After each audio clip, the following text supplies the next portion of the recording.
ஒரு பக்தன் இருக்கணும், அனன்ய பக்தன்னா பகவானால வேறு எனக்கு தெரியாதுன்னு சொல்லுவாங்க பகவான். இந்த பக்தை இப்படி சொன்ன உடனே அடுத்த கணம் வாங்கினான். தாவுகானா சுவாமினா ரதம் தரத்தை ஏறினா அந்த தாமனே ஏறினா ரதம் பறந்துதான். அந்த லட்டலாக்கே போட்டு போனான். பகவான் பார்த்தா நான் முன்னாடி வரேன்னு சொல்லி அவர் சைன்யத்தை இருந்துட்டார். பெரிய சைன்யத்தை கட்டி முன்னாடி இருந்தார். நேரம் கட்டி வந்துட்டான், வாழ்க்கைக்கு வந்துட்டான். வந்தான்னா இவனை கல்பிலாமின்றே சனி அந்த அளவுக்கு பரவாயில்ல ஆச்சு. மாப்பிள்ளைலாம் ஆகி சிசுபாலனுக்காக கல்யாணம் போய் இருக்கு. அவனை கொண்டு போய் அவன் கொடுத்து அவன் தனி அவன் மாப்பிள்ளையோட டிஃபனை சாப்பிட்டு வந்தாச்சா வந்தாச்சான்னு நிறுத்த வந்தா அந்த பிராமணன் வந்தாச்சுமா கிருஷ்ணா வந்தாச்சு அப்படின்னா தீர்த்தம் அவளுக்கு பிராணனே வந்து கூட இருந்தான். பிரிய மகனுக்கு பிராமணனுக்கு என்ன கொடுத்தது? கிருஷ்ணனா கொடுத்து கொடுத்துருக்காரு. என்ன பண்றது? நமஸ்காரம் சாட்சாமா நமஸ்காரம் பண்ணா தீர்க்க சுரப்படியா இப்போ ஆசீர்வாதம் கம்மினா எல்லாரும் கிருஷ்ணன் பெருமான் வந்து கிருஷ்ணன் வந்து மக்களா ஜனங்கள் கிருஷ்ணனுக்கு தான் கொடுக்கணும் ருக்மிணியே. கிருஷ்ணன் தான் ருக்மிணி கல்யாணம் எல்லாரும் சொல்றா. மற்றும் அவன் பாரம்பரியே அதை கலந்துட்டார் ருக்மிணி தேவி. அந்த ஒரு அம்பாளுடைய கோவில் இருக்கு. அந்த அம்பாளுடைய நமஸ்தே பாம்பிகே பீஷ்ணம் ஸ்மசந்தா சிவம் பூஜார் பதந்தே பகவான் கிருஷ்ணா தத்தா எனக்கு கிருஷ்ணனையே மனவாரமா ஆக்கி கொடுது அப்படின்னு அந்த அம்பாட்ட பிரார்த்திச்சுட்டார். சுமங்கலி பிரார்த்தனைகள்லாம் அப்படின்னா மங்கள திரவியங்கள்லாம் சுமங்கலிகள் கொடுத்து சர்வாலங்கார பூஜையா இருக்கா ருக்மிணி தேவி. அங்கே வந்து ஒரு தோழியோட கையை பிடிச்சிருந்து வெளியில வரா. அதை கட்டிக்கிறார். ஆம் தேவமாயா சுமத்தியமாந்தர அழகான குணாதார வர்ணிப்பார். கட்டி கட்டிருக்கா. அழகான அம்சாந்தரமான கட்டை எடுத்து கட்டிருக்கா. கையை கட்டி சுற்றி கடனாக குஞ்சங்கள்லாம் வச்சு குடியிருக்கா. அடைய ஹாரங்கள் கழுத்துல போட்டுருக்கா. வித்தியானங்கள் தான் போட்டுருக்கா. கால்கள் தூக்கங்கள் கொஞ்சம் அழகான ருக்மிணி தேவி பார்க்கிறோம். கிருஷ்ணன் அழகாக நிற்கலாம். நிற்க வச்சுக்கலாம். ஜராசன் சொல்லியிருக்கான் சிசுபாலனை கண்டா பண்ணிக்கலாம். கிருஷ்ணன் பண்ணா தூக்கிட்டு விடுவான். நன்னா பத்துக்கோ அப்படியே எல்லாத்தையும் சொல்லி நீங்க என்ன இருக்கான். அந்த தேசத்துலாக இந்த தேசத்துலாக கலிக்க தேசத்துலாக குலிக்க தேசத்துலாக சௌராஷ்டிர தேசத்துலாக குர்ஜா தேசத்துலாக எல்லாம் நிற்கிறார். தேக்கப்படை வராப்படை முதற்படை எல்லா படையும் நிற்க அந்த சமயத்தில் அவருடைய கேசத்தை வரைக்கும் உள்ள வியாசத்துல ஒரு கேசம் வந்து விழுந்துருக்கான். அப்படி முகத்துல அதை அப்படி வரி விடுறா. அப்படி தூக்கி தலையை தூக்கி அவருக்கு தனுஷே அச்சுனம் வேற யாரையும் பார்க்கக்கூடாது.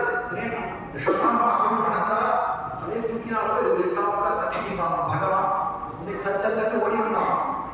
ஜல்தல் ஓடி வந்து அந்த புண்ணிய கட்டி தூக்கினான்.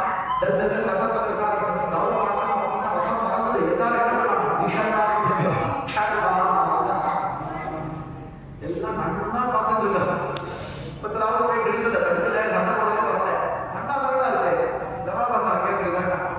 என்ன பண்ணுறேன்? கிருஷ்ணன் தூக்கிட்டு போயிருக்காங்க. உன என்ன சொன்ன பார்க்க அது நல்லா இருக்கா? நன்னா இருந்தேடா நன்னா இருந்தது அப்படிங்கிறான். நேரா சரி என்ன பண்றது தெரியல. நம்ம நேரா போய் சிசுபாலனை சொல்லுவோம். கிளம்பி வந்தா கிருஷ்ணா நேரா போயிட்டான். ருக்மி என்ன கலப்பிட்டா. ருக்மி பதிலும் முன்னாடி வந்து ஓடி பிடிச்சிட்டான். கிருஷ்ணனை பிடிச்சிட்டான். அதுக்குள்ள தாராள சைன்யமும் வேறு வர ரெண்டு சைன்யத்துக்கும் அது பயங்கரமான யுத்தம் நடந்தது. யுத்தத்தை தோற்கலாம் ருக்மி நேர்கால கட்டு அப்படின்னு கட்டளையிட நீ ருக்மி சொன்னா அப்படி பண்ணாதிக்கோ அண்ணா அப்படி பண்ணாதிக்கோ அப்படின்னா நீ இதெல்லாம் சதனம் தான் யுத்தத்தில் இதெல்லாம் சதனம் அப்படின்னு சொல்லி அவனுக்கு நட்டையை அடிச்சு உருட்டி வச்சு அவன் அனுப்பிச்சு விட்டான். அவன் வந்து ஒரு போஜகமான ஒரு ஊரில் போய் உட்கார்ந்துருந்தான். வெளியில தலை காட்டுறது இல்லை அப்படின்னு நட்டை எழுதினான். அப்பாவுக்கு மாதிரி வெளியில மற்ற இடத்துல இந்த காய்ச்சி வெளியில தலை காட்ட முடியாதுன்னு ஒரு மாசம் ஆகும். வெளியில வந்தது அது வந்து எனக்கு ஏதாவது சாப்பிட்றதுக்கு தான் வச்சு வைக்கிறது. எனக்கு ஏதாவது பைசா ஏதாவது போட்டு விடுறது அப்படின்னா அங்கே பைசா போடுவோம். நாங்கள் கல்யாணத்துக்கு போவோம் அப்படின்னு நினைச்சா பீஷ்ம மகாராஜா சிசுபாலை உட்காந்துருக்காங்க. ஆண்டா சிசுபாலுக்கு எல்லாம் சொல்லுவாங்க. அண்ணா அக்கோடி கண்ணி தன்னை கைப்படிப்பா அண்ணா சிசுபாலம் தின்னால உட்காந்துருக்காங்க. மாப்பிள்ளை தரட்டுவா மாப்பிள்ளை தரட்டுவாங்க பார்த்தீங்கன்னா மாப்பிள்ளை அப்படின்னு அவன் அஷாடி வழியே அவன் உட்காந்துருந்தான். நேரம் முடிஞ்சு உட்காந்து சொல்லிட்டு ஒரு நேரம் உட்கார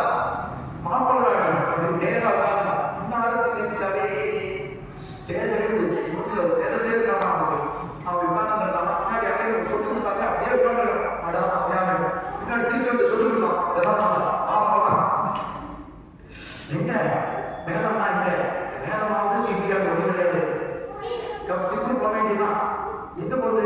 அந்த பக்கமா அந்த பக்கமா ருக்மிணிலாம் போயாச்சு. நான் சொன்னீங்களா இல்லையா? கிருஷ்ணா வருவான் தூக்கிட்டு போவான் சொன்னீங்களா இல்லையா? சிசுபாலா முதல் மாட்டே நம்ம 16 யுத்தத்துக்கு போயிருக்கேன் கிருஷ்ணனோட. முதல் தரம் போகும்போது என்ன பண்றது வெளியில கதையை காட்ட முடியல. நான் முதல் தரம் அப்படி பார்த்தேன். நான் 2வது தொடங்கி இப்படிதான் இருக்கும் லைஃப், இப்படிதான் நினைச்சுட்டாங்க. ஒரு பொண்ணு போச்சுன்னா அப்புறம் நூறு பொண்ணு ரொம்ப ஆடாது, அதையும் தூக்கிட்டு போவான்னு கிருஷ்ணன் நடக்கும் தகவல்காக அப்படின்னு ஒரு சமாதானப்படுத்தி அவனை அழைச்சிட்டு போனோம். அதுக்குள்ள இங்க கிருஷ்ணன் கொண்டு கொடுத்தான். நீங்க கொண்டு வந்து அம்மா அப்பா நமஸ்காரம் சொல்லு, நாமா நம்ம கட்டு பண்ணு அப்படின்னு அவங்க சொல்லலாம். கிருஷ்ணன் நாமளா அப்படி சொல்ல மாட்டான். தமிழ் பக்கமே பண்ணிட்டு சீதாதேவி மாலையை போட்டேன் நல்லா இருந்துச்சு. இந்த கதையை சீதாதேவி மனசு சொல்றோம். நான் போய் கதையை காமிக்கோ மாலையை போட்டேன் உடம்பு கதையை பிடிக்க மாட்டேங்கிறா. அப்பா வந்தாதான் பிடிவேன் அப்படிங்கிறேன்.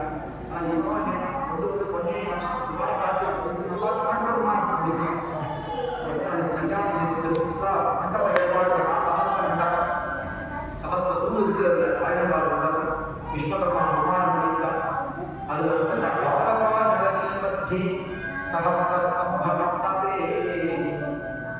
அங்க ருக்மிணியும் கிருஷ்ணனும் உட்கார வச்சு அவனுக்கு கல்யாணம் நடக்கிறது. ஆச்சார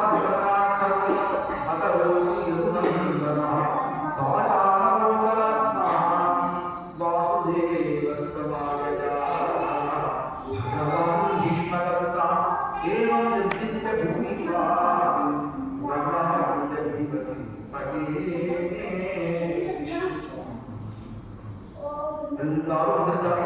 விதர்பதேசத்திலிருந்து மகாராஜா அவர் குடும்பத்தோடு சேர்த்து எல்லாரும் தேவர்களாம் வெளியிருந்து பார்க்கலாம். கிருஷ்ணனுக்கும் ருக்மிணிக்கும் அத்தியமா கல்யாணம் நடக்கிறது. இதெல்லாம் பண்றான் அசாத்திய வசனம் இதெல்லாம் பாத்தியா சொல்றாரு. இதெல்லாம் பண்றான். சப்தபதி ராஜபோ மாணிக்கிறான் எல்லாம் நடக்கிறது. பகவான் வாதத்தை பிடிக்கும் அழகர கண்டன அதை முடிந்தாங்க. இந்த மாதிரி ருக்மிணி பகவான் அவளை காலை பிடிச்சு கொண்டு அந்த வைக்கலாம் மாணிக்கலாம் அப்படின்டா அப்படின்னு ருக்மிணி கல்யாணம் அவரோட கையில் ருக்மிணி கல்யாணம் எல்லாரும் இந்த ருக்மிணி சமயமான அந்த விஷயம் எல்லாரும் அந்த பாருங்களோ சகலக்கும் முசுசுரா அவன் இந்த மங்களத்தையும் எல்லாரும் கொடுப்பான் அப்படின்னு ருக்மிணி கல்யாணம் இதோட குருவா பாரத சொல்லி முடிக்கிற வழக்கம். இந்த தரம் சப்தாரம் சொல்றதுக்கான பாரதிய கேட்கறதுக்கான பாரதம் இந்த பாரதத்திலிருந்து பரீட்சையே மோட்சத்துக்கு போனா கடைசியில சொல்லு கடைசியில பாரதத்திலே நான் பவே பவே யதா பக்தி பாதயோஸ்தவ ஜாயதே தா புஷ்பதேஷா நாடஸ்பன்னோ தத்பிரபு பதஸ்ருதி அப்படின்னா பதஸ்ருதி கன்யா இது மதுரம் கேட்க எல்லாமே கொடுக்கும். ராமானுடைய தன் நாமத்தையும் சொல்றதுல பாகவதம் படிச்சாலும் எல்லாமே கொடுக்கும். ஆனா முக்கிய நோக்கம் நம்மளுக்கு என்ன? பாகவதம் கேட்கறது பவே பவே யதா பக்தி பாதயோஸ்தவ ஜாயதே சஞ்சாரமான பக்தி எப்பளவு இன்னும் சன்னதியிலிருந்து பண்ணணும் அப்படிங்கிற பாக்கியத்தை கொடுக்கணும். பாகவத சொல்லணுங்கிற பாக்கியத்தை கொடுக்கணும் அப்படின்னு குருநாதாவுடைய வாழ்க்கை சென்று முடிச்சது. மங்களம் தத்குருபவஸ்து வைஷ்ணவே பவஸ்து மங்களம் மங்களம் மாதவாயாஸ்து தேவிகாயாஸ்து